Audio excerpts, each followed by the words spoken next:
The following segment is sponsored by Dismal Swamp State Park and Camden County Visitor Center. I'm here with Adam Carver, who is the park superintendent for the Dismal Swamp State Park here in Camden County, North Carolina. Can you tell us some fun facts about the park here?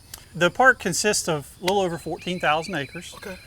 We have 20 miles of hiking and biking trails. We're bordered on three sides by National Wildlife Refuge. It consists of a little over 100,000 acres.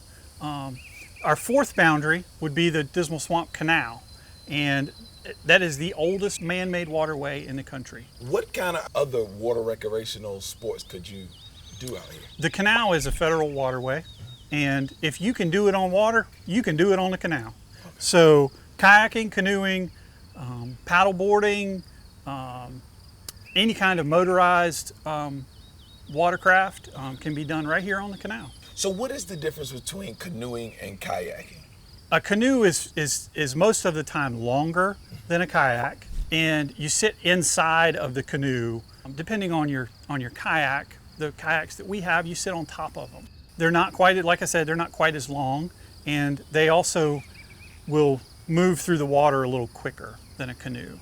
All right, well, thank you for that description, because I always wondered what was the difference between the two, and you just broke it down. That was a great job. Okay, you might get to keep your job here. All right. Perfect. Perfect. All right, so what are the top 5 things that someone needs to know or should prepare for as far as a day out on the water? If you're going to be spending the entire day out on the water, the first thing that I would recommend is that you let somebody know where you're going, so that if for some reason you don't return by the time that you're planning on returning, somebody knows.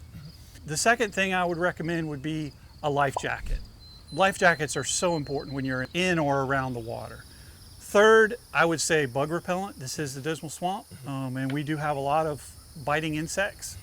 So bug repellent is fairly important. Sunscreen. A lot of people don't realize that it's not just the sun that's coming down, it's also hitting the water and reflecting back at you. So you can get in trouble if you don't have proper sunscreen on. And then the fifth thing I would say is to have fun. About that life jacket piece, if I'm an excellent swimmer, should I still wear a life jacket? Absolutely. Once you turn over and you're in that water, the situation changes a little bit. And even those seasoned swimmers, they can get fatigued too. And once you've turned over, and if you're in a canoe, the canoe fills up with water, you might be in that water for a little while. And it's something to think about. So what are some other things that people should know about canoeing or kayaking? Well, like I said, the most important thing would be the life jacket. If you're in and around a boat or water, you need to have a life jacket on. So what is the most common remark that you hear from people that come out to canoe or kayak? The most common thing I hear when a person comes back from being on the water on a canoe or paddling is how tranquil it is and how quiet it is. We really don't have a current to speak of. It's a very restful, relaxing paddle. What are some additional recreational activities that people can do here in the park? Like I said, we have over 14,000 acres. Within those 14,000 acres, we have 20 miles of hiking and biking trails. So you can hike and bike until your heart's content. We do have some shorter trails up closer to the visitor center. We have a half-mile raised wooden boardwalk that is very popular among park visitors. I'll probably take the smaller trails. Well, there's nothing wrong with that. Yeah, 20 miles just sounds like a lot. It is. Yeah. Do you know of anybody that did the whole entire 20 miles? Well, I can't tell you for sure. Okay. But we do commonly have visitors that will be here when we open the gates at 8 o'clock in the morning, and they will hike all the way till 5:30 at night. Are there any annual events for people that like to canoe? Absolutely. The park has two annual events. The first one is Paddle for the Border. It happens in the spring, typically right after Mother's Day. We have 375 watercraft that come. They drop their boat off here in the morning.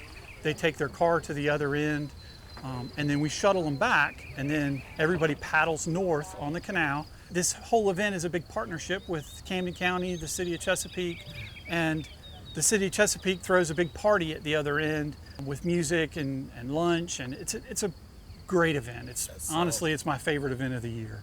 That sounds like a good day, especially to see 375 watercrafts just all at one time going down the canal. I know that got to be exciting. Absolutely.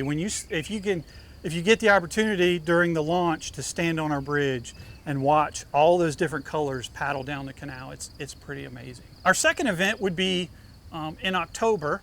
It's called Dismal Day, and it's a big festival type event. And we have lots of vendors selling their goods. We have lots of informational booths.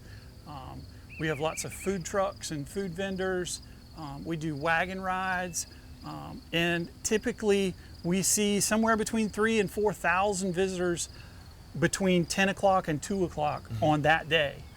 So it's a great event to come out, and it's all free. Just come on out and enjoy the day. Thank you so much for sharing those events with us. Where can people go to find out more information about the park? The best place for somebody to go to find out more information would be our website, Okay. ncparks.gov.